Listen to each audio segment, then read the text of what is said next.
एक वो वक्त था जब दुनिया के कोने कोने से लोग एक जगह आते थे। चीन से, कोरिया से, जापान से, तुर्की से, अरब देशों से, सिर्फ एक मकसद लेकर, ज्ञान। वो जगह थी नालंदा। एक ऐसा विश्वविद्यालय जो आज से 1600 साल पहले खड़ा था, जिसकी लाइब्रेरी में 90 लाख किताबें थी, जिसमें एक साथ 10,000 छात्र और 2,000 शिक्षक रहते थे, और जो 800 साल तक दुनिया का सबसे बड़ा नॉलेज हब रहा। लेकिन फिर एक रात सब कुछ जलकर राख हो गया। आज हम उसी नालंदा की कहानी सुनेंगे, उसके जन्म से लेकर उसके विनाश तक और उसके पूर्ण जन्म तक। दोस्तों, स्वागत है आप सभी का आपके अपने चैनल पर। अगर आप चैनल पर पहली बार आए हैं तो चैनल को सब्सक्राइब जरूर करें। तो चलो शुरू करते हैं। बात है 5वीं सदी की। आज से लगभग 1600 साल पहले बिहार की इस धरती पर, जहां बुद्ध ने ज्ञान प्राप्त किया था, जहां महावीर ने जन्म लिया था, उसी पवित्र जमीन पर एक सपना अंकुरित हुआ। गुप्ता वंश के राजा कुमार गुप्ता प्रथम ने लगभग 427 ईस्वी में नालंदा महाविहार की नींव रखी। लेकिन ये सिर्फ एक स्कूल नहीं था, ये एक पूरी दुनिया थी।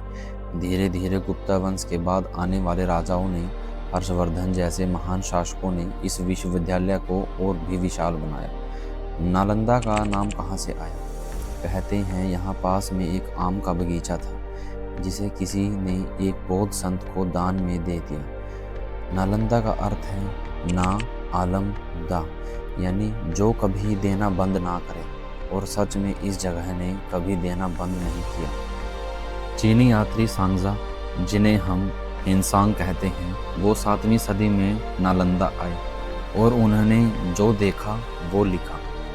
यहाँ 10,000 विद्यार्थी हैं, 2,000 से ज़्यादा आचार्य हैं। यहाँ प्रवेश पाना इतना कठिन है कि हर 10 में से 7 या 8 लोग एंट्रेंस टेस्ट में फेल हो जाते हैं। सोचिए, आज से 1400 साल पहले एंट्रेंस टेस्ट। अब बात करते हैं नालंदा के उस वैभव की जो आज भी हमें हैरान कर देता है।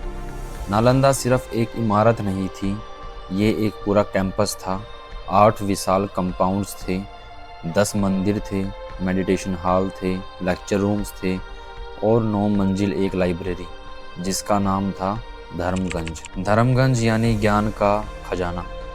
इस लाइब्रेरी में 90 लाख मैन्युस्क्रिप्ट्स थे, 3 बिल्डिंग्स थी और रत्नों का महासागर। सोचिए, वो ज़माना जब दुनिया में बहुत कम यूनिवर्सिटीज़ थी।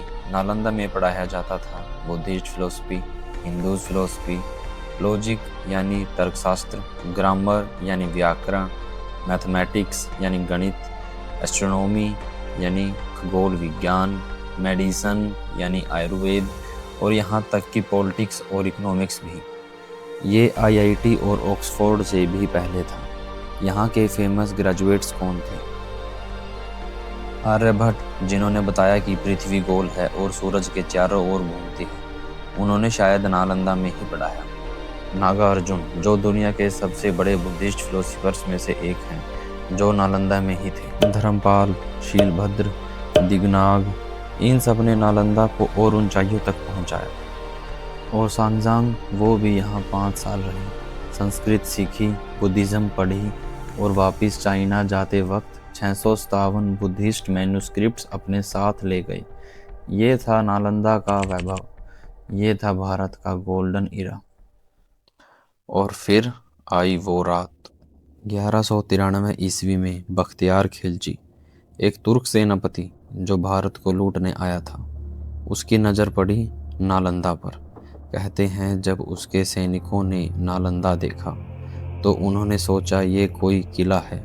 इतनी बड़ी, इतनी मजबूत दीवारें। उन्होंने हमला किया।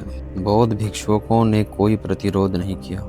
वो तो सिर्फ पढ़ना जानते थे, तलवारें उठाना नहीं। हजारों भिक्षुक मारे गए, हजारों भाग गए तिब्बत, नेपाल, दक्षिण भारत की तरफ। और फिर आग लगाई गई। धर्मगंज, वो 9 मंजिल लाइब्रेरी जिसमें 90 लाख किताबें थी, जलने लगी।